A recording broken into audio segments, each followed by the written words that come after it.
एक निश्चित धनराशि निश्चित चक्रवृद्धि ब्याज की दर पर 1 वर्ष 73 दिन में 3 गुना हो जाती है, तो बताइए वही धनराशि कितने समय में 243 गुना हो जाएगी? ये वाली बात आपसे पूछ रहा है। तो कैसे आप इस क्वेश्चन को लगाओगे? उसी तरीके से पहले आप लिखो। देखो क्वेश्चन में क्या कह रहा है कि यहां पर कितना हो जाती है, अब आप कहोगे 1 वर्ष 73 दिन में, तो यहां पर लिख लेते हैं भाई 1 वर्ष 73 दिन कितना हो जाती है भाई? 3 गुना, यानी अगर ये 1 रुपया है तो ये 3 रुपया हो गई। ये वाली बात यहीं पे कहा।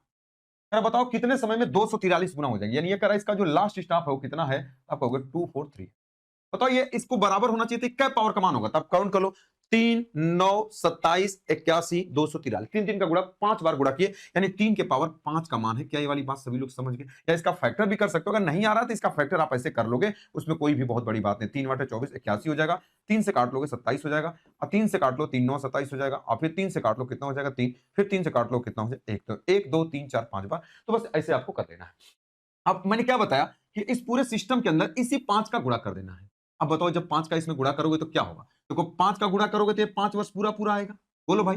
अब इसी 5 का गुणा 73 में करोगे तो 365 दिन आ जाएगा। अब 365 दिन को क्या बोलते हैं? 1 साल। यानी इसका आपने गुणा किया तो 5 साल, और इसको गुणा किया तो 1 साल, यानी टोटल कितना हो जाएगा? तो टोटल टाइम बराबर कितना हो जाएगा? 6 वर्ष हो जाएगा। ये आपके क्वेश्चन का आंसर हो जाएगा 6 वर्ष। 6 वर्ष से आपके क्वेश्चन का आंसर हो जाएगा। क्या ये वाली बात समझ गए?